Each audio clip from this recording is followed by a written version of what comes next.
Well, we opened up with some Wii games, so we're just getting into this. Welcome, Louie. It is, I wouldn't say a pleasure. We've known each other for, what, probably since 2019, because we Yeah, kicked it off around, I think, around Mix Channel. But, yeah, how are things with you, man?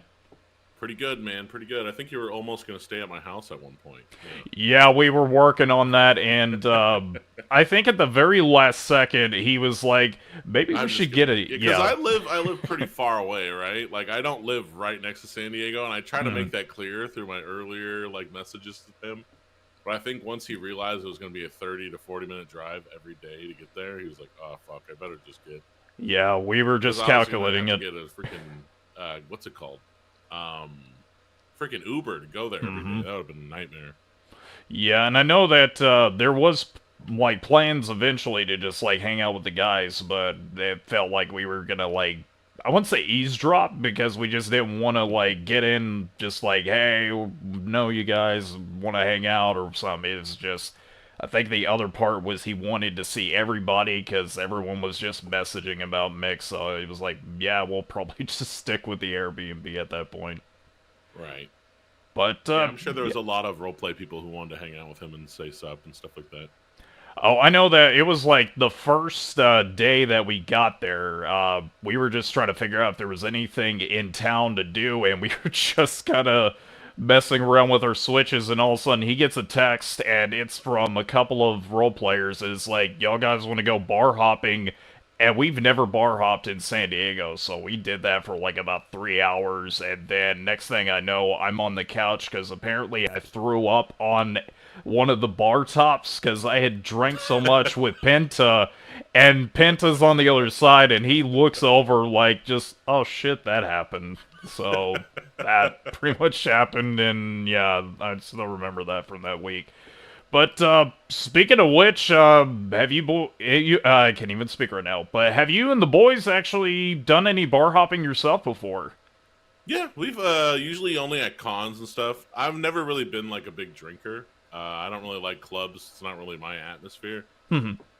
Like I would maybe go to a bar. I've probably in total most bars I've been to has been at like TwitchCon or PAX.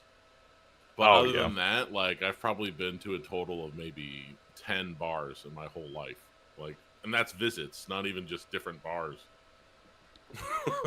I'm not a drinker. I've been always been like a weed smoker until recently when I quit, and you know. But other than that, like I would just hang out with my friends, and we'd go to other friends' houses and smoke and stuff like that.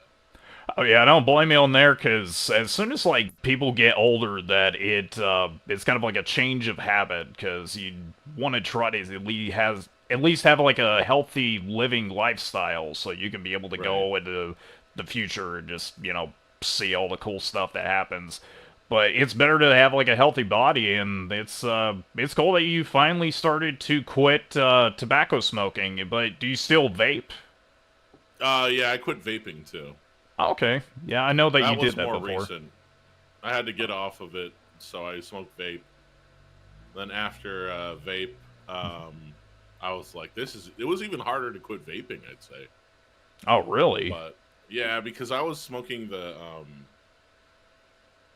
prepackaged ones, Hmm. the ones that have like 55 milligrams of not THC, 55 milligrams of nicotine, Oh, yeah. and it would really get you, you know, lit.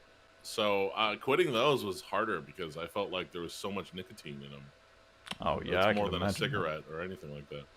Yeah, I could imagine that being really tough to try to cut back, because I've had a brother that he still has problems trying to quit smoking, but considering you've had experience with that, what's one advice somebody who would be listening to this would you say to them about like the best way to treat that?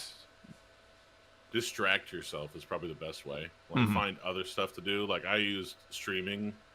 Like I decided I was just gonna stream a lot and keep my mind off of it.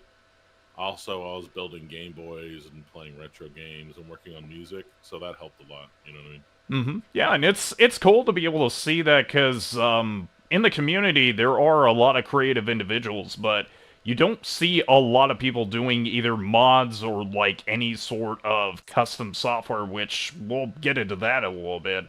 But that's the one thing that I saw when you were streaming for, I think it was like the first time, and you were showing off these custom Game Boys and then creating just music on it. Yeah, well, I mean, you don't really need a custom Game Boy to make music. That's the great thing. You just need a nice flash cart. Mhm. You don't even need that good of a flash cart. They have these ones called 64 megabyte smart card or something like that. They're like these really crappy Chinese flash cards Oh yeah. that have like a little USB input in them. I don't have one right here, or else I'd pull it up. But you can just put LSDJ on there, and you buy it from some guy who lives in Sweden or something like that, and it's only like $5, Okay. and you can just go off on that. There's a lot of YouTube tutorials on it. It's really fun. I really enjoy LSDJ. It's probably one of the better music programs. They also have another one called MGB, which is like you would have to buy some sort of Arduino boy type thing, like I have right here. It's like Hmm. Oh, it's a nice. little device. You get to plug it in. It has its own power source that you have to plug in and stuff. So it's kind of a setup. But then you can hook it up through MIDI and hook up even like a little MIDI keyboard, like a little MIDI controller, and you Hmm. can play the Game Boy like a piano or a synthesizer. And then there's also Nano Loop, which I'm not too big of a fan of, but I mean, if that's the kind of music workflow you're into, it's really good program as well. Yeah, Nanoloop is the one that's on the Analog Pocket, I believe. Right? Yeah, exactly.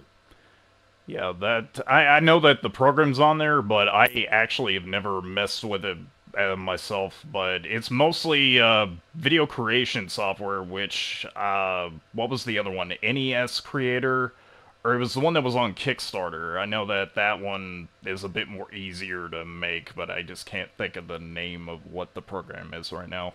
There's a program for the computer called Deflamask, Hmm.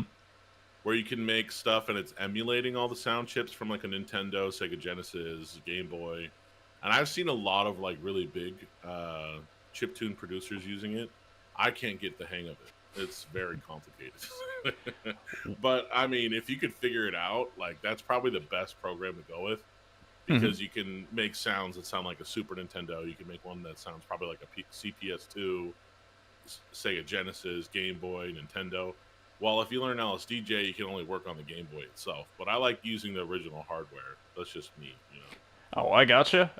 But yeah, since you brought that up, what to you is the easiest thing that attracts you to video game creation software or just something like mixing music? Is it just the amount of sounds that you're given options to, or would you say it's something along the lines of, like, let's say, just the different control options that you have the opportunity to use? I just honestly like making sounds that sound like something in a video game. Hmm. 'Cause I've always appreciated video game music since I was a kid. I think the first game I ever played was Sonic the Hedgehog. So that might have something to do with it because Sonic the Hedgehog has like one of the best soundtracks of all time. One of the best, yes. Yeah, Sonic 2 I'd say is my favorite, but um I don't know, man. It hits a certain feel like when you're able to overcome the limitations of working on a Game Boy. Hmm.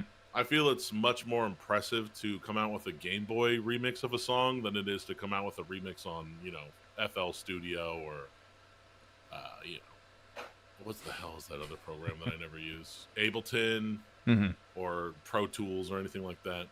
But it's just, you have to program it. You have to know how to work the program. Hmm. While with like Fruity Loops, you can literally just drag and drop certain things, and it makes it very easy, almost like cookie cutter. Oh, it seems like, how long have you been using it for now? I would probably since maybe around 2019, or has it been longer than that? Yeah, around like 2019, but I barely use it anymore. I mostly use my MPC, which is it's like a giant groove box that is almost a DAW, which is a digital audio workstation in itself. Hmm. Um, it's the MPC Live 2, which is one of the newer MPCs that came out. It makes it very easy to work on stuff. You just have to get used to, the buttons and all that stuff. Oh, But I okay. really like working on groove boxes because they're just so fun to work with, and it can be a challenge. But once it's finished, it's really cool because they can link up with other groove boxes, and you can do crazy stuff with that. Oh yeah, I can imagine that because like I said, I've never used music software before like that, but Mhm. yeah, it's something I can imagine having a lot of hours of creativity mixed in with that. Yeah, I used FL Studio for like 10 years. Oh wow. So yeah, I got kind of tired of just clicking things on a screen. And MIDI controllers are cool and everything, the ones that you can plug into your computer to control the programs. Hmm. But there's always like a delay. Like there's some sort of delay between USB and like the actual sound that you hear. Hmm. So you'll be trying to play a song and it'll just sound like shit unless you have like a really nice setup that can get rid of the delay, but I don't have money to spend on trying to pimp out my computer. And a lot of times um there would be issues like your whole file crashes and then you lose like an hour or two worth of progress on your song because you didn't save it. Hmm. So I got really tired of that. So that was another reason why I switched over to like physical hardware instead of working on a digital audio workstation on my computer. Oh, I gotcha. So it sounds like it is a matter of like part of the challenge is getting a budgeted set, but at the same time having it to where it's enough to be able to make good music with. Yeah, except I went and I bought the MPC Live 2, which is really expensive. But before I bought that, I had the more budget end Electron groove boxes, which is the model cycles and model samples, and Hmm. they're pretty budget friendly. They're like 200 to 300 bucks depending on when you buy them. Sometimes they'll go on sale and stuff like that. Hmm. Okay. But it makes it a lot more fun. I feel like with all the knobs and all the different things, and you can like edit the sound while it's playing and do everything on your own instead of having the computer setting an automation which basically tells the computer, okay, I want you to turn this knob at this exact point, and it sounds exactly the same every time you play the song, right? Hmm. When you do it yourself, there's little, you can mess up or do it different, or you can get crazy with it. That's what I like. Oh, awesome. Okay. Well, since we're on the topic of creative tools and getting creative software, let's talk a little bit about Adventures of Lurt, or Adventures of Lurt, or whatever the final title is. You've Yeah. been working on that one for the past couple of years, and it's cool to be able to see a video game that not just features you, but it also features other people from the Djibouti show and then other characters like Jerry Curl. I think I saw a snapshot of that in one of your hmm screenshots. Well, how did it come out to be able to do a Pokemon style RPG? Did it just come out on the fly, or was it one of the boys that gave you the idea to do that? Well, I wanted to work on something for the Game Boy because I had a flash cart, and I was Mm-hmm. like, I wonder how hard it is to make a Game Boy game. And I came across GB Studio, which is like a very, very easy program to work with. It's you don't have to code anything really. You just edit variables, and it is like building blocks. You say like change when variable meets this, do this, and it has like it written out. Right? You don't have to Mm-hmm. type in C equals variable X, whatever the fuck, because I'm not good at coding. Like I took a one college class on Lego robotics, which is another like GUI based coding system. Mm-hmm. So it's very similar to that, except way more complicated. Oh, I But can what was imagine. great about it was I really wanted to make like a fighting game, right? Because Mm-hmm. I love fighting games. That's probably my favorite genre. But when I started working on GB Studio, it was in like its first version. So they didn't really have any options to do anything like that unless you knew how to code. So I just started like following a simple tutorial. And as I got through it, I was like, oh, I can make this about, the Djibouti characters from the RP and like their universe and stuff like that. And I put Bill Ding in there, and I put myself as the main character because I don't know. I can write better for myself than I can write for anybody else. You know what I mean? Yeah, I can imagine that. And then So, yeah. I started making more characters, and I was doing all the art myself at first, and then I started working on it. and I got the base game down, the battle system as well as I could do it. Mhm. There's a few other games out there that actually have really good battle systems. I forget what one of them's called. It's like the Dragonborn game, I think, for that's made by somebody who used GB Studio. Mhm. That guy did a really good job. But I was going for a similar style to him before his came out. Like we were kind of building around the same time, I guess. Mhm. I tried to figure out how to get it to be almost exactly like Pokemon because, in my opinion, Pokemon is the best Game Boy game, original Oh, Game Boy yes. game. So I wanted to make my own Pokemon adventure, but funny and for adults and not so, anime, I guess would be a good word to put it. Oh, yeah, I can imagine that. Yeah. So I just started drawing up stuff on Photoshop and importing it, and it looked like crap. But the comedy was there, and people were saying how they liked it and stuff. So I actually started looking into getting an artist to work on my game, and I found Zurgeon, who is a really good artist for pixel art, because he sent me a little animation he was doing of me in Oh, pixel wow. art form. And I was like, hey, man, how would you like to work on my game with me? I could pay you this much money for, this much time. Or I asked him, I think, what he wanted to work on it. So Mhm. we started working together. And then I had another guy. Let me look at his name. I don't want to forget it. Oh, that's okay. Yeah, give me a sec. I would feel bad Well, because it's since hard to you're remember. looking for the name right quick, what I find impressive about the game is because of the artwork itself. Because back in the day, a lot of the sprites for Game Boy games, they weren't as detailed. And nowadays, I think with like open-ended software that people can just get as detailed as possible, and they can do like a really good version of the Mona Lisa if they wanted to. So yeah, I Right. think that it's really incredible how animated everything looks. Aside from like the overworld part, but as soon as it gets into the battle area, that it looks really good. Yeah, the overworld is not as good. Well, back when I was doing it, it didn't look so good. Now it looks really good in the newest patches and stuff like that. I cannot find this guy's name for the life of me, so I'm just going to give up now. But we would I would just make these characters just to make myself laugh and just to see if I could actually make their attacks work and change enough stuff to make it interesting to play. And the at first the combat system was so terrible. There was like no animation for somebody getting hit. There was nothing happening. You know what I mean? Oh yeah.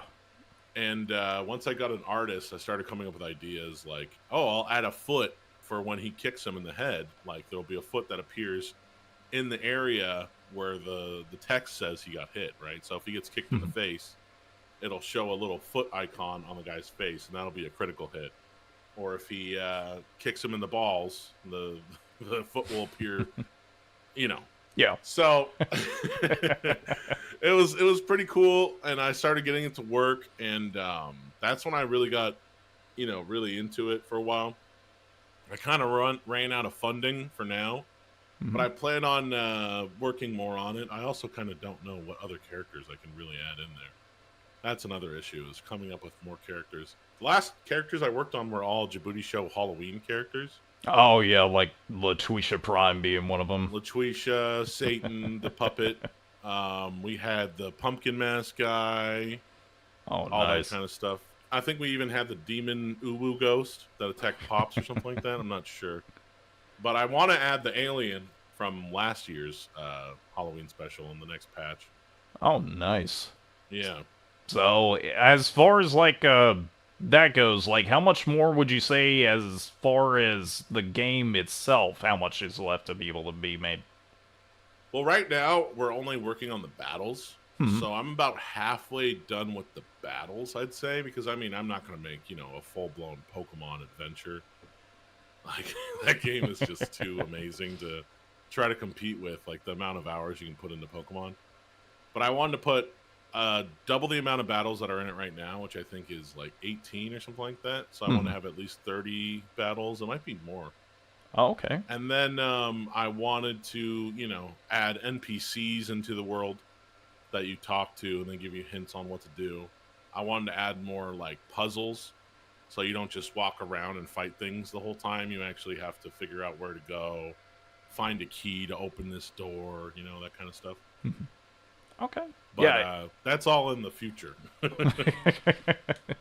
Well, it sounds like it's gonna come out eventually with a physical copy, because I know that you being a video game collector, it'd be neat to be able to see a game you've made just to be made into a physical cartridge to be able to pick up and hold or whatever.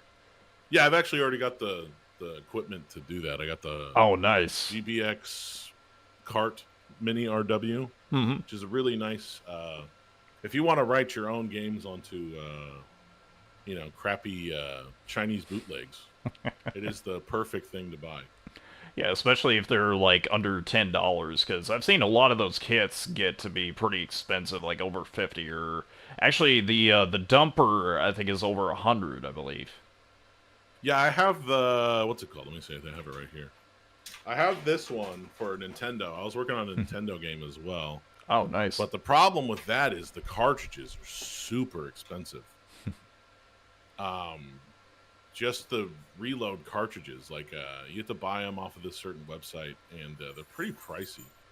Oh, I But can with the imagine. GBX cart, you can just go on eBay and buy 50 copies of Pokemon Silver, and you'll get a bunch of Pokemon Silvers, but they'll be in a nice gray case like this because they don't actually do silver like the old one. It'll look like this, right? Oh, okay. And you can put whatever you want on there, or you could put your own game, which is what I plan on doing, which is the legal route. I mean, I don't think it's very legal to, put Pokemon or whatever you want on it. Yeah. Um, Oh, but yeah, it's a lot of fun to work on. I've sold a couple of them. I've given a couple away for giveaways and stuff like that. I've had people buy custom modded Game Boys, and I send them like a demo copy of the game, stuff like that. But it's not finished yet, so I'm not doing like a full release until I fully finish it. What might be, I don't even know how long that's gonna. oh, that's If it okay. ever even gets finished, you know what I mean? And have you thought about like a place to be able to put it up, like itch.io? I think is what the website It's on called. itch.io right now. If you go on itch.io and look up The Adventures of Lure, it's free. It's completely free. You can play everything that I've done so far in the game. Okay. Well, yeah, we'll be able to include that in the description in case for anybody that's listening to this right now wants to be able to check it out. And I highly recommend it. I haven't had the chance to sit down and play it yet, but I've just been really busy, and I've got like a whole backlog, which is kind of Yeah. like on the corner that I need to get through playing. But since we're talking about video game collecting now, I know you're a really big video game collector and loves physical media collecting. Yeah. What was it that got you started to want to collect for retro video games and even the more modern stuff as well? It all started because I had a Sega Genesis when I was a kid, Mm-hmm. and I had a bunch of games, and they all ended up burning in a fire at my grandpa's cabin, which burned down in like 2002 or 2003. And I was moving out of my parents' house, and I found my old copy of Ultimate Mortal Kombat 3, Oh, nice. which was one of my favorites. And I was like, man, I wonder how much it is to just get a Sega Genesis at this point. And back then, prices weren't insane like they are today. You could get a Sega Genesis with a controller, AV cables, and a power cable for like $30. Nowadays, not so much. It's going to be like 60 or something like that. But Mm-hmm. I started buying games and stuff. I got Sunset Riders. I got Sonic 1 and 2. And then I found out about an EverDrive. And I got really into that. But after a while, I realized I really want to just own these games. I don't want to, play it off of an EverDrive. I want to actually have the physical copies, so I have to switch out the game and plug it in. Like, it's kind of a nostalgic type of thing. It just adds to it. And then after that, I got really into collecting them. I got a couple really good games, and I started getting into it. I got extra Sega 6-button controllers, which were at the time were kind of hard to find. Oh, nice. So I still have those. Then I got into collecting that, and then I got into the Game Boy thing. Mm-hmm. and I started modding a Game Boy because I wanted to find like a small electronic thing to do. Like I wanted to either build some sort of robot, like a little kid project, like first time soldering project. Then I saw that you could just do a Game Boy restoration, and I already had a Game Boy, so I was like, oh, okay, so I can just buy the stuff to do this and mod my old Game Boy, which at that point the lens had melted off, and it was in bad condition, I'd say. Oh I yeah. still have it now. It's fully modded and everything. It was the first one I ever modded. And I found out that at the time, Game Boys you could get them for like 20 to 30 bucks. Mm-hmm. So I bought like 5 or 6 of them, and I just modded them with different cases and different buttons and stuff. Had a lot of fun with it. I broke a few Game Boys, which was very depressing. Um, I also learned that sometimes you'll get a Game Boy and it's got like all the screen, like the screen, all the lines on the screen were just dead. Oh yeah. I think And I that's a found out you ribbon could cable issue. I right. think. You take a soldering iron and you just like heat it up and rub it along the ribbon cable, and sometimes you can actually revive the whole screen, which is Mm. pretty cool. And you can find ones that have dead screens, and you can do that. So then after that, I was collecting Game Boy cartridges, and then I found out through Retro Johan, a fellow friend of yours as well, I think. Yeah, he is one of the best Uh, retro gaming Swedes that we know out there. True, true. I found out about the Super NT and the Mega SG. Then I had to buy them because they just look so good on a HDMI TV. And once I got those, then I really started collecting a lot of Super Nintendo, and because I always wanted a Super Nintendo. I even bought one a few years before, but it had an Hmm. issue with the capacitors where it was like wavy lines were all across the screen, and I returned Oh it. yeah.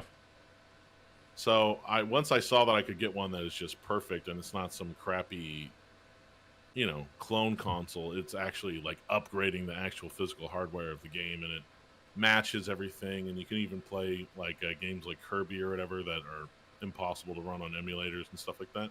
Yeah, especially with I believe when Retron 3s were really popular, certain Hmm. games were not able to play on it just because of the software that was attached to it was just hard to be able to emulate. So yeah, I have a an analog ST or the Super NT myself, and I love it. And the fact is, like, it's a lot more compact. It's not like too huge to put up, so I think that it's cool that they make it like built quality that you could see that it's built to last for a long time. So yeah, I definitely agree on that. I love that when you pick it up, you can tell they put some weights in there too and make Oh it yes, it feel is. chunky and heavy. You know what I mean? Just for the feel of it. Because Mhm. if it was like plastic and you could just like pick it up and it was like super light, it would just feel like garbage. But they know how to make a product feel like it's high quality. You know what I mean? Oh yeah. And would you say that they were watching your your footage on Twitch about doing mods? Would you say that they were stepping into your No, territory? I don't think so. The Analog Pocket is absolutely amazing. I love my Analog Pocket. They really need to release that Analog OS though. I don't know what's taking them so long. Yeah, It's kind I'm of not sure. upsetting Yeah, I'm not because sure they either. they said when they like pre-ordered it, right? Well, Mhm. not when you pre-ordered, a couple months after. They announced the Analog OS right after they delayed the system for another couple months. Mhm. And you figure they were delaying it so they could get the Analog OS ready for release when it came out. And then I finally got it, and we still don't have the Analog OS, which is probably, they haven't really confirmed anything. Probably going to have some sort of Sega Genesis, Super Nintendo like ability. Mhm. Um, and it's kind of weird that they have a system that has 4 buttons on it just to play Game Boy and Game Boy Advance. Because you can't use those buttons as shoulder buttons unless you like maybe go in through your configuration and change it. Oh yeah, I think that was mentioned beforehand, but the one thing that I'm still waiting on is the separate modules for Atari Lynx, because I've got a Lynx that Mm. is dead on me right now, but I Oh, geez, absolutely love the games like Blue Lightning. I don't know if you've ever played it before, but that is never. one of No. the best airplane portable shooters that sounds good, looks good, and actually controls good. It doesn't give you like motion sickness. Kind of like not Ace Combat. I'm trying to think of the other airplane shooter that was released by Sega. Oh, Afterburner. Yes, Afterburner. It kind of That is is a like great that. game. Yeah, it's kind of like that, but you don't like spin or anything like Afterburner. But you're just mostly shooting down other planes. So if that module comes out, I would like to see how Blue Lightning looks on it. And then of course the Turbo one because I never had a Turbo Express, and that's like one portable system I regret not getting because it's like over $400 now for like a really good condition one.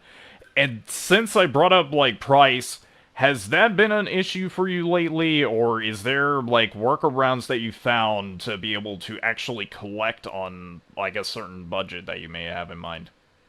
Sometimes you can get really lucky on like OfferUp. There'll Hmm. be somebody selling like, oh, I have a couple games for Game Boy, and they'll be like $40, and you'll find like, oh, they happen to have Pokemon Red listed, but you got to jump on that quick. You know what I mean?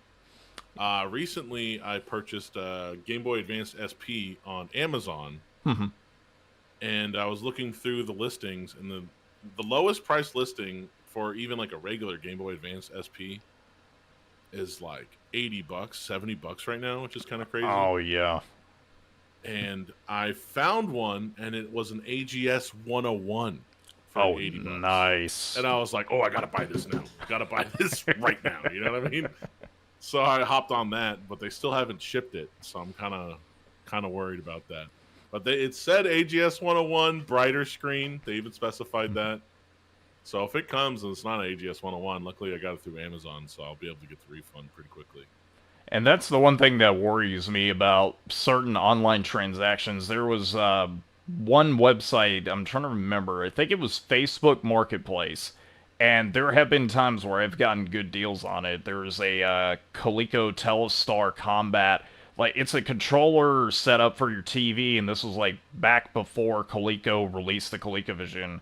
And I got that for like $45, and in the box it usually goes for about 85. But there was like other times that bought some collection from somewhere in Carolina, and I think it was like $200, and he had photos and stuff, and we did the PayPal thing, and it ended up being a scam. Has that ever been a case for you that you're worried about that you may get scammed on something, but in the end it doesn't feel like it is a scam when you get the item back? I've never gotten scammed yet. Hmm. Um, I'm very careful about reading the eBay descriptions, and if they send me something, I think I'm the closest thing I've gotten scammed on was some Beyblades on eBay. Oh, really? But I was able to get my money back from PayPal, so it wasn't that big of a deal. But I remember every time I get a game, I have this need to open it and check the actual board to make sure that it's like legit. Because I would hate to tell people, oh yeah, I have this game, and then it's just some crappy, knockoff. Something from AliExpress that they just like slapped on a new label Yeah, on it. you can tell too. Like you get Mm. the chips, and they're like brand new looking instead of all faded and dark, and they have Hmm. no rust or anything on the pins. And you're Hmm. like, oh, this looks a little fishy. The only time that's ever happened to me was I had somebody buy a game for me from a game shop, and they got like a restoration Pokemon Emerald. And Oh, wow. I was like, oh. They're like, yeah, it was really cheap. It was only $30. I was like, thank you, man. I appreciate it. It's really nice. But I mean, it still runs the game perfectly fine. And I've used it a couple times while playing my authentic Pokemon Ruby to transfer over all the starter Pokemon, just so Hmm. I have all three of them. Because I'm that petty that I will restart the game 3 times to make sure I have every single starter character. Oh, I don't blame you on there. I haven't even Yeah. messed with a Pokemon game since I want to say it was like before the release of the 3DS games. I think it was Diamond and Pearl, and then there was Platinum, and I think it was around that time I got out of it. Uh, is there a particular series at all that you tried to get into before that you're not as much of a fan of back then, or is it just you pretty much play everything, even if it's the more newer releases? I don't play very many new releases lately. The Mhm. only stuff I really play is stuff that I'm familiar with usually. I think the craziest step out of my norm was probably Elden Ring, just Oh because yeah. Justin and Pops were so hyped for it. I couldn't help but get hyped vicariously through them. Mhm. And you know what? I'm glad I did because that game was a lot of fun. I haven't finished it yet still because it's just such a huge game. I'm not the kind of person who will play an RPG all the way to the end, except Pokemon. I gotcha, because a lot of those, I think one of my favorite RPG series would probably be Golden Sun. And Hmm. that was like one of the games I remember going to summer school back in 2004, 2005, or whenever the first game came out. And I remember that when there would be like a break period, I would go to the bathroom and in my pocket would be the original model Game Boy Advance with like no backlit screen because some people never got to experience that back in the day. And I remember beating the final Chimera boss that was in it, so it was like one of my favorite summer gaming memories was just in a bathroom stall playing Golden Sun and just beating the first game, which I think it's took me like about a few weeks because I was not able to play through it all. But yeah, that was at least one of my personal favorites. But as far as you, what would you say is a personal favorite gaming memory? Well, this is not my favorite, but a very similar story to yours. Mm-hmm. I had Pokemon Pearl, I bought it the day it came out, Oh, and nice. we were doing standardized testing in California. I don't know if that's a national thing, Mm-hmm. but I was in RSP, which is like for if you have mental issues. Gotcha. So I didn't have to do math that year. So while everybody was doing their standardized testing for math, I was just on my DS playing Pokemon Pearl for hours. And when I got on the bus to ride home, my friend actually had Pokemon Diamond or Pearl. I can't remember which one. Mm-hmm. And she was like, "Hey, do you want to battle me?" I was like, "Okay, let's battle." All my Pokemon were like level 60, while hers were all like level 30, and I just completely destroyed. But then she came back like a week later, and all her Pokemon were leveled up, and she had like all these psychic Pokemon, and she Oh, wow. completely kicked my ass. Yeah, but it was a good time. Probably my favorite gaming memory was when me, Pops, and Justin, mostly Pops, got all 120 stars for Super Mario 64, and Oh, we nice. finally got to the top of that castle, and we thought we were going to be able to ride Yoshi, Mm-hmm. and Yoshi comes out, and we were popping off. Right, I was probably like, I don't know, 8 years old. Mm-hmm. We were popping off, so excited that we finally did it because we've been playing it all summer. And then he just goes, "Here's 99 lives," and then he jumped away, and we were just heartbroken, just destroyed. We were so sad. I can imagine that being really awesome to be able to accomplish it and then just feeling deflated after all of that just to get Yeah. extra lives. But, Another good yeah. one was I went to a local arcade. Mm-hmm. I'd been playing Marvel vs. Capcom 2 like every day for about a year with my friend David online through the Xbox 360 live arcade. Mm-hmm.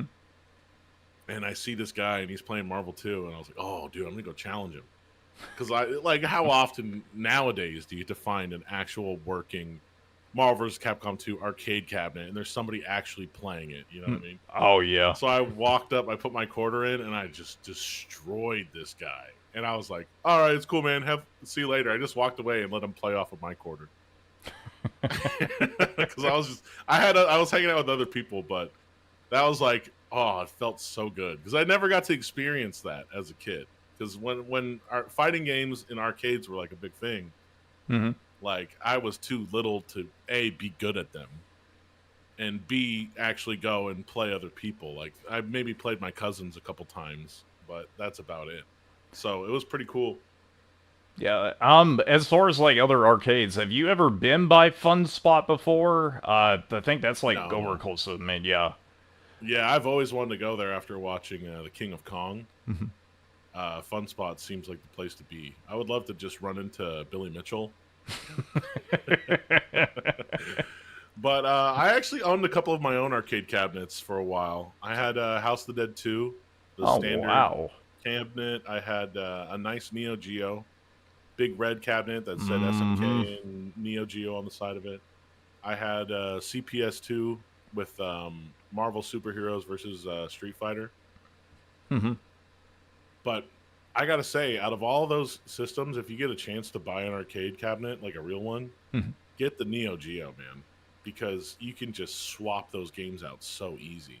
Instead of buying separate arcade cabinets, because I think that's what SNK was smart about back in the day. Hmm. Instead of just producing like more cabinets, it's just you could ship these out for cheap, and then it's like they still costed about like $250 just to be able to interchange them out. And it sucks that they tried to do that for the home console market, but it was like back in the day, I think the most that you could spend on a new game was like $70.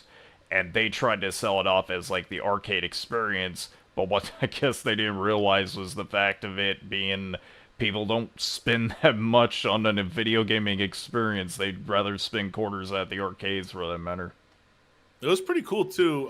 They had like save data cards for the Mm-hmm. AVS, the Neo Geo AVS, and you could bring them to the arcade and plug it in and run off of your save. Like, let's say you're playing Cross Swords on your AVS at your house. Mm-hmm. You could bring the save game over to the arcade and play it there, which was pretty awesome. I think they even had a headphone jack if you Oh wanted to yeah. bring your headphones with you and plug it in.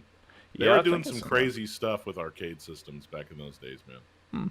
Yeah, and they also, I think, did the same thing for certain. I'm trying to think. It was like Dolphin, I believe, Hmm. for Dreamcast, because you could use your VMUs and plug it in for data. But I'm just trying to remember which games it was that you could actually use that on there.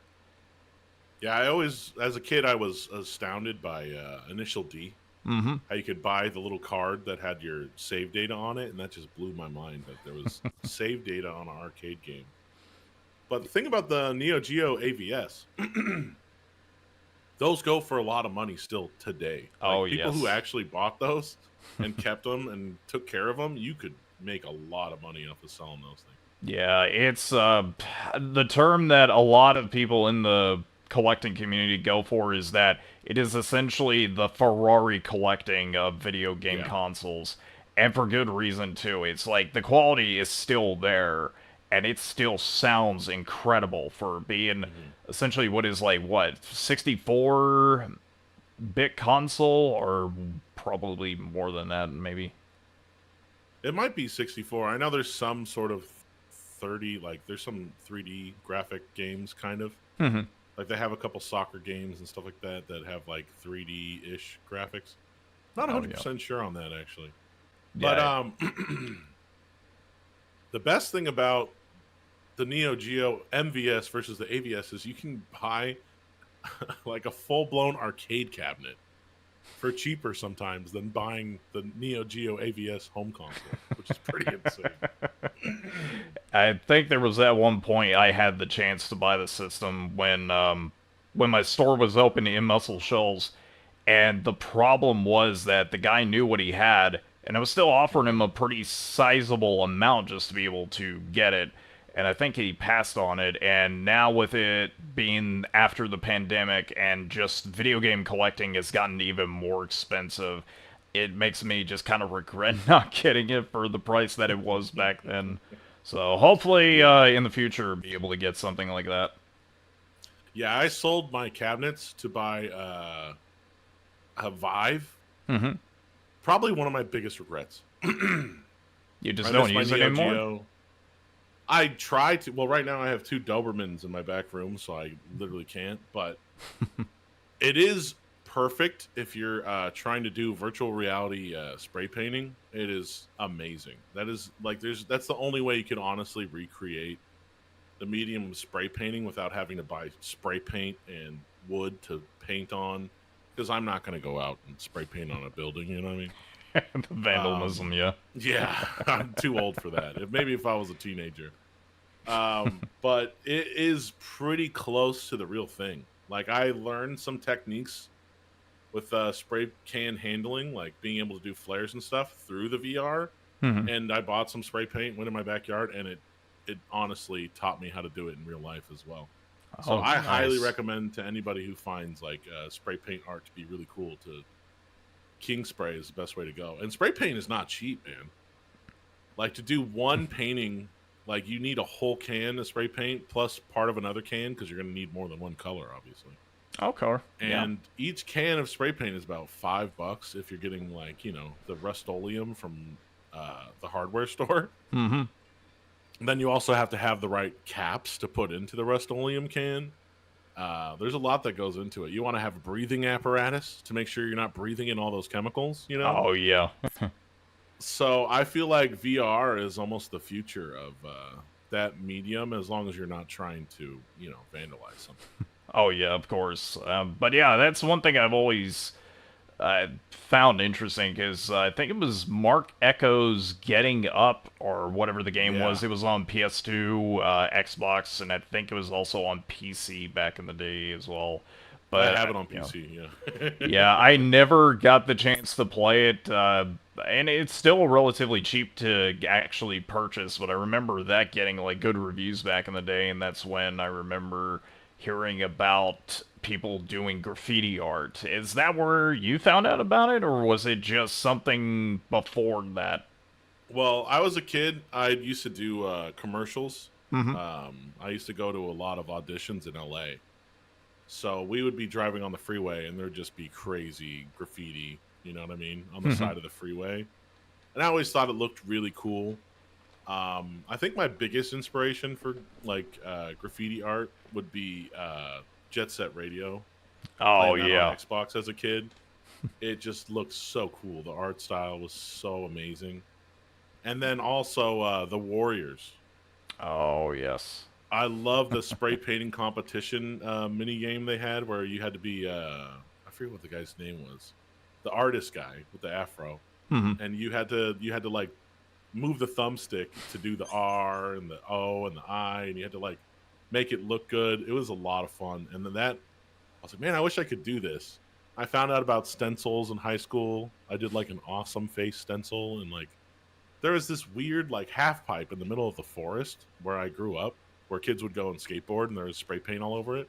Oh So that's nice. kind of like where I first started doing spray painting and stuff, because you're not going to get in trouble for spray painting on some abandoned half pipe in a forest. You know what I mean?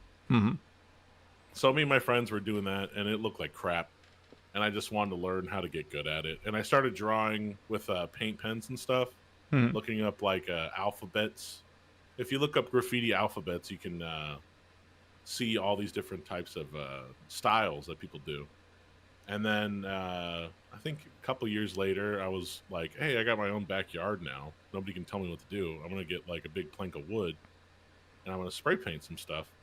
So I looked up these guys called Art Primo Hmm. on YouTube, and there's this guy named Green Ranger who does so many tutorials on how to spray paint, and I basically learned everything from that guy. That guy is awesome. I absolutely love Art Primo and all their tutorials they do. If you're interested in doing anything like that, he has really cool tutorials. Oh, neat. Yeah, I'll have to check that out whenever I need to learn like any sort of art tutorials. Because the one thing I like about art itself is that it doesn't have to be one specific style. You can like morph Right. it into anything you want it to be. But aside from just doing the graffiti art style, what would you say is like a personal favorite type that you lean towards more? Is it mostly just some more like an older style or something more retro, or what would you say would be your personal fave? My top five would probably be like number one would be sprite art, like in Hmm. the newest Teenage Mutant Ninja Turtle game. Amazing sprites. It just looks so good. The Capcom stuff they're putting out for the CPS2, like Marvel's Capcom, Oh the art yes. on that just looks so amazing. Second would be like graffiti stuff. Hmm. Um, Third, after I got into doing like graffiti and hand styles and stuff like that, I started learning about calligraphy. Hmm. Calligraphy is so cool. Like looking at old English calligraphy, like it just looks amazing. And the fact that there's people out there who get paid hundreds and hundreds of dollars to just write little letters out to people for people's wedding invitations and stuff like that. Just kind of like blew my mind. I didn't even know it was a thing. Um, there's a lot of really cool stuff. I got into like Banksy and stuff from Hmm. the Netflix documentary about him, or Dr. Brainwash, Exit Through the Gift Shop. Oh, cool. Um, what else do I really like? I really like hyper realistic uh, paintings and art. Like I've seen people who can, like I've seen a painting of a drawing of myself with just a pencil and graphite, I guess, Oh, and it really? looks just like me. Like it's crazy what some people can do with some pencil and graphite and an eraser. Like it just blows my mind, Now, especially because yeah. I've always had an issue with like my own handwriting. My handwriting looks like uh second graders handwriting, right? Like the letters are Hmm. all misproportionate and stuff. So learning graffiti and calligraphy for me was kind of me conquering that and being able to write letters that look beautiful, and for the first time in my life. Because if you, even today, after practicing calligraphy and, and writing letters all the time, my handwriting still looks like crap. You know what I mean? Yeah, it's the same thing for me too. But yeah, since you mentioned about that artwork, I would assume that's the fan art that somebody did of your head, and it was Justin. I think Damon was on there, and Pops Oh as yeah, I well. have it right here. Oh, It's really? my screen background on my phone. Oh, yeah, that's awesome. I And thought when I Pops open was my on there. screen, it has Pops on there. Yeah, I Oh, couldn't okay. fit all of us. So like when it's locked, it's me, Damon, Justin. You unlock it, it's me, Damon. I mean, me, Justin, and Pops. But yeah, I absolutely love that art. It's by a guy named X something. You can. I always like him on Instagram. So if you look through my likes, if you see a crazy pencil drawing, you'll be able to find him. That's awesome. Well, since we're on the topic of Djibouti show, don't worry, we're not getting into any Oh, personal it's okay. life detail stuff about them. But as far as like when the show first started for Twitch, how was it that you and the boys got together for that, or how did you get to be a part of the show? Was it just because of the fact that you're related to one of the members, or would you say it was just, hey, we need to come together as a band and maybe put together some funny shit or whatever? hmm Well, it all started because Justin was doing, Djibouti dubs, Hmm. and at the time, the big thing on YouTube was starting to be vlogs and stuff like that, right? So Hmm. people really started putting their personality into their channels.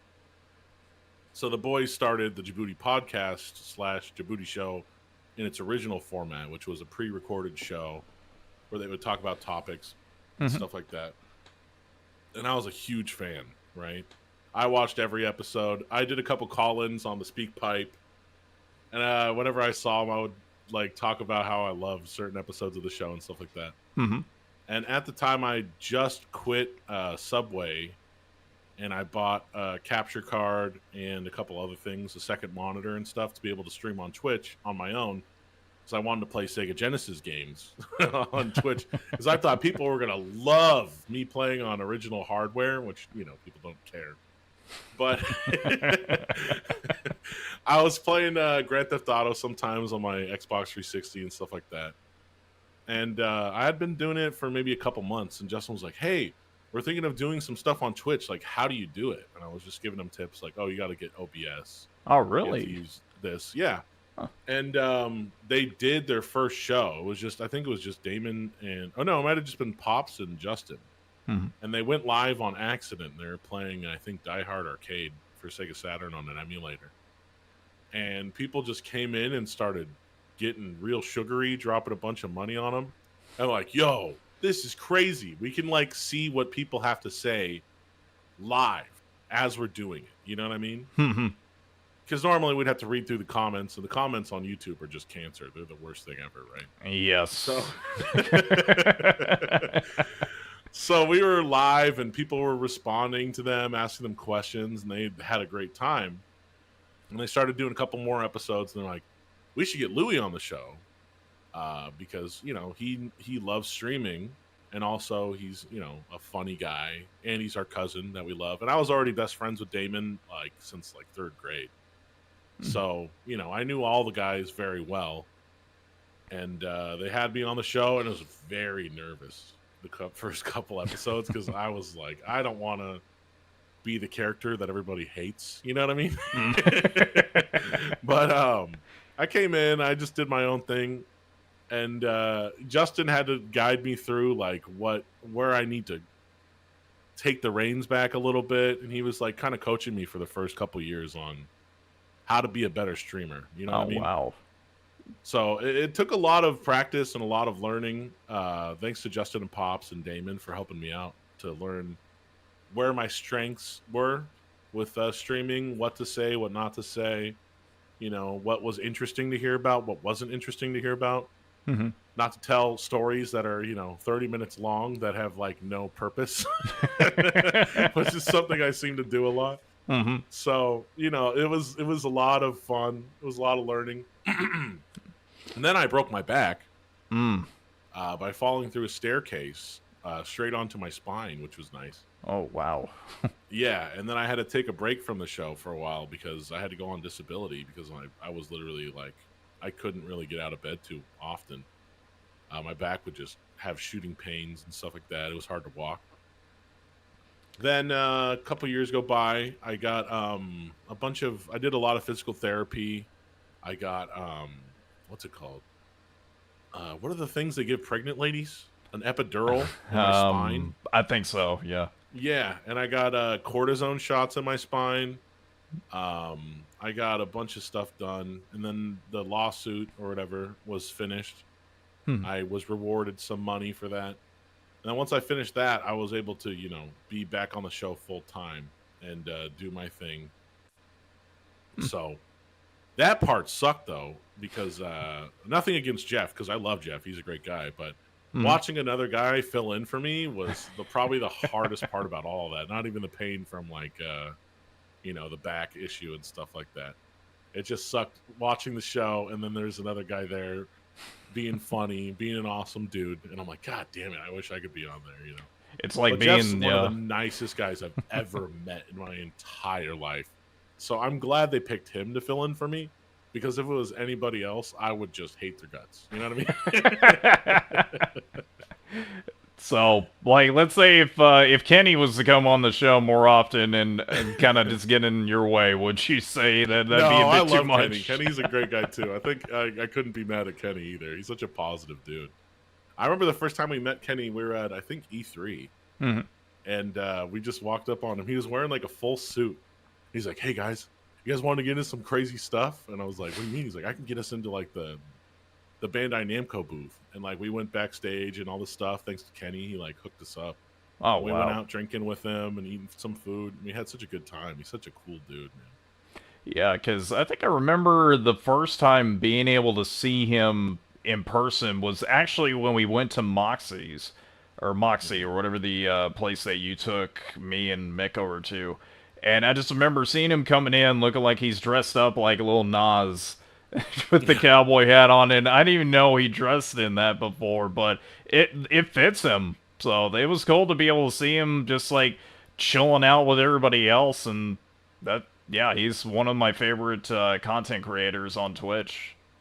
Yeah, I never knew what Yo Video Games was before I met him. Hmm. I knew who Maximilian Dude was because I'm a huge Marvel fan. So if you're a huge Marvel fan, you know who Maximilian Dude is. You know what I mean? Hmm.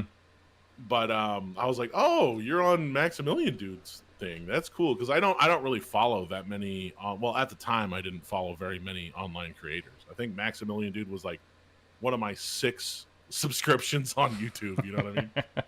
But I was like, that's really cool. I love that guy's stuff. He does really cool stuff. But I didn't even know that until like after we already hung out with him all night and met him and found out he's such a cool dude. Um, yeah, and the next time we saw him, he was dressed up as Killmonger from Black Panther, and Oh, he had really? like he had the whole denim vest and everything. He had the full cosplay going. It looked so dope. Oh, And we went to nice. the Museum of Pop Culture, and we were just having fun, having drinks, because it was like a Twitch partner party or something like that. Hmm. And we were just making each other laugh so hard. It was so much fun. And he's like as big of a nerd as us. You know what I mean? He's into horror movies and stuff like that. He's into video games. He's into comic books. So it's just cool to meet somebody who has similar interests to you. Because like my friends from school, like they like video games, but Hmm. they don't know about comic book characters. They don't know about every single horror movie. You know what I mean? So it's cool to meet somebody who's into like all the niche stuff that you're into. And he was Exactly. way into like Capcom fighting games, which is like what I'm really into. Yeah, and I think his biggest passion is Mortal Kombat, and I remember seeing Hmm. him light up when he got it was like one of the press kits for like the previous Mortal Kombat game, and it had like a bunch of stuff in it, and you see him just getting all excited pulling stuff out. But yeah, it's cool to be able to see people express their happiness with a hobby, and I think that Hmm. it's something that doesn't need to be looked down on. I think that more people should understand that too. Yeah, I remember he got like a Pac-Man anniversary or something like that. I forgot what he got, Hmm. but it came with like a no Red Bull sent him something, Oh yeah. and it had a fresh Game Boy in there. Like somebody perfectly restored it Hmm. for everybody who got this box. And I was so stoked for him. It was so cool. It's fun to watch somebody open something that you wish you could get, but you know you could never get it. You know what I mean? Yeah, it's like not Pandora's box, so just something where it's like it's so out of reach, but you could still Hmm. like touch it if you were like near somebody who owned it, probably. But yeah. Anyways, well, since we're getting close to the end, the only other thing about the show that I wanted to ask is like, Hmm. do you have a personal favorite moment from being on the Djibouti show? Would it be like the Mario Party streams where you're having trouble trying to take any more shots? Those are my least favorite. No, those the thing is when you're in Mario Party and you're getting wrecked and you have to keep taking shots, it's Mm-hmm. horrible. But after it's over and you rewatch all the clips of the crazy crap you did when you were drunk, Mm-hmm. it's pretty hilarious. So I can't even hate on that. But I My think absolute favorite moment on the show, I think, was when Pops got that cameo from David Hayter, oh yes. and he went full Solid Snake, and Justin did all the editing and stuff. Mm-hmm. Dude, that was amazing because I remember watching Pops play Metal Gear Solid on the PlayStation 1 for hours as a kid, right? It Mm-hmm. was like a shared experience that we all had together. And to watch him just completely get surprised by David Hayter and do a codec call into the show. That was amazing. Another great moment was watching Justin play in the Twitch Rivals. I wasn't even there for that, Oh but really? seeing him go on Fall Guys and play in Twitch Rivals and get the spotlight on Twitch that the channel finally deserved was pretty amazing. When we did the Halloween stream and we got front page of Twitch, Oh that was another yeah. really good memory because it's hard to get the front page of Twitch, man. And They trying don't just to hand that out. yeah, and trying not to swear because I know like how tough considering you guys get very vulgar on the show, and then being able to get on front page and say F word, frick off, and all that as replacement Yeah, words. we had to be really careful. But I mean, they didn't tell us we had to be, but we knew kind of like you go into it, you know, they don't want you saying horrible things or else they're not going to put you back on the front page of Twitch ever again. You know what I mean? Oh, definitely. But yeah, I So we can just imagine. try to do our best. We try to mind our P's and Q's and not say anything, terrible. Especially in front of a family-friendly crowd. Though I couldn't really say that that's the complete case because I know that there's a lot of people that stream on Twitch that are just as vulgar, maybe even more vulgar than what you guys usually are. I'll on my own stream, I get pretty crazy with it. But there are a lot of people out there who say some crazy stuff or even do some crazy stuff on Twitch that I'm Hmm. like, how do you even get away with that? No kidding. All right, so now with that out of the way, we got all of the topics that there's some that we're gonna save for a later date if we decide to do like a follow-up interview later on with you, man. But Sure. we are now at the final segment that we like to call the 5 count. And it is basically our little spotlight part of the podcast that we like to feature any content creators or anybody specific that you follow that you want the people watching at home to be able to check out? Okay, Retro Johan #1. Mm-hmm. Obviously, this dude plays actual hardware. I think like 90% of the time. I think sometimes he might use an emulator, but Mm-hmm. he has like an amazing collection of games. I'm so jealous of all the games he has. Um, not to mention he's a very positive dude, and the fact that he's streaming in English when it's like not his first language Mm. is pretty crazy. And he does it really well. He creates really good transitions, has very high production value. He's even made some transitions for my stream. Oh, nice. Yeah, he's an amazing dude. Highly recommend it. Another guy I would like to shout out who's not on the Lunatics stream team, which you should check out, everybody on the Lunatics stream team on Twitch, Mm-hmm. including you. Yes. Right? Aren't you on the Lunatics? I am. I just, I actually don't stream as much as I should, but I need to start fixing that right now. Right. This guy named CZR_drums. This guy nice. speed runs Super Mario 64 with a drum set on Nice. actual hardware now. Mm. He found some way to actually hook up his drum set to an actual N64. So he can get into the speedrun archives and stuff like that. So that dude is killing it. He's amazing to watch. You can watch him on YouTube too. Oh, wow. I highly recommend checking him out. He deserves way more followers than he actually has right now. He deserves to be, one of the biggest stars on Twitch with the stuff he's doing. Mm-hmm. Another person I'd recommend checking out is, your boy Dame. Of course. If you haven't checked out Damon's channel, Yes. probably one of the greatest people on Twitch. He's my best friend. I love everything he does. He's very funny. Love watching his streams. Mick. Of course, You gotta check out Mick. Yes. I love Mick's channel, and he deserves to have way more followers than a lot of the Grand Theft Auto role players, I'll say. I'm not going to name names. Mm-hmm. But Mick is out there putting out high-quality role play on not just Grand Theft Auto, but on Red Dead Redemption. And I love watching him just play games. He's a funny dude. I love streaming with him. We've done a couple squad streams and stuff. I highly He's recommend awesome. that. Yeah, And he's a good person. You know what I mean? Yeah, and especially with his roleplay, because before he went over to No Pixel, I remember when we were just doing GTA RP as with him being as Gladys and I was as Tyrone Biggs, and you used to be around him for a little bit on whatever character you were doing, because we had that thing in the garage. But yeah, I remember it was just, we were doing drunk RP, just like walking around showing Gladys my cardboard condo that was like under the bridge, and she would just like try to say, "I want to have sex in here" and all that, and it's like, "Oh well, Miss B, you hold your ass up." But yeah, I do recommend that. An amazing time when we were playing on that Variable 7 server, and Oh, all of a yeah. sudden some hacker came in and just started messing with us. Blowing And up we were every just car. rolling with the punches, like having fun, like, oh no, the demons have got me. And then all the admins from the server thought that I was the one who was hacking. Oh yeah, I remember that. I was like, what did I do? Like, I was just on here role playing. Like, what do you expect me to do? Well, you're new to the server, and it happened to you, and it keeps happening around you, so I think it's you. And I was like, all right. And I think I got banned or something from the server. Yeah, I think so. For doing absolutely nothing. So that was cool. But yeah, Mick is awesome. Yeah, Mick is great.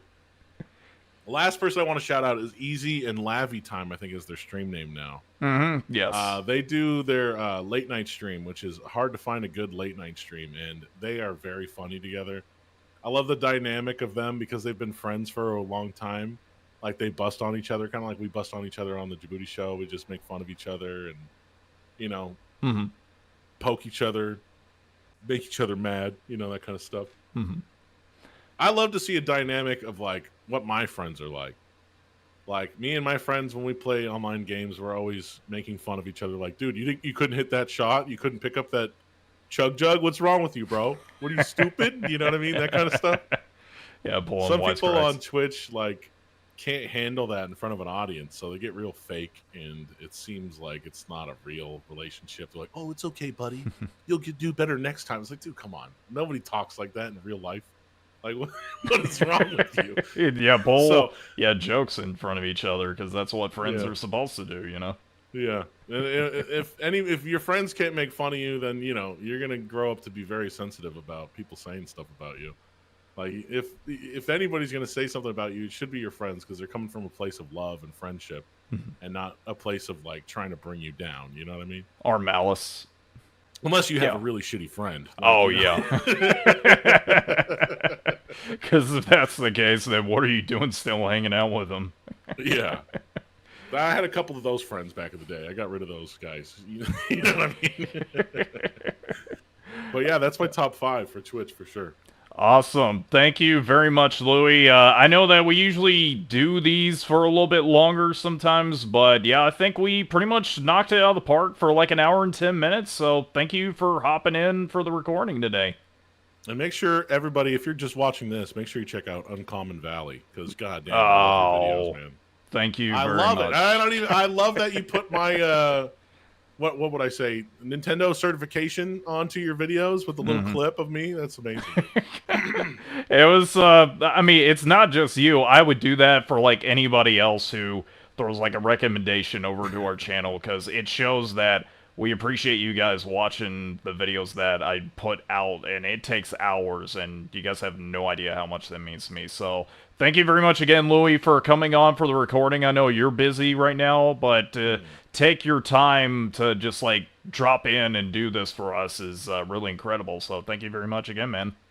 Thank you for having me, man. It was a lot of fun just talking about games and cool stuff. Like, it wasn't any like hardball questions like, so when you're growing up, how did you feel when you were alone in your room? Like, like weird questions or anything like that. So it was a lot of fun. And with that, we will end the recording. Thank you again, and we'll hope to have you on in the near future. Anytime, man.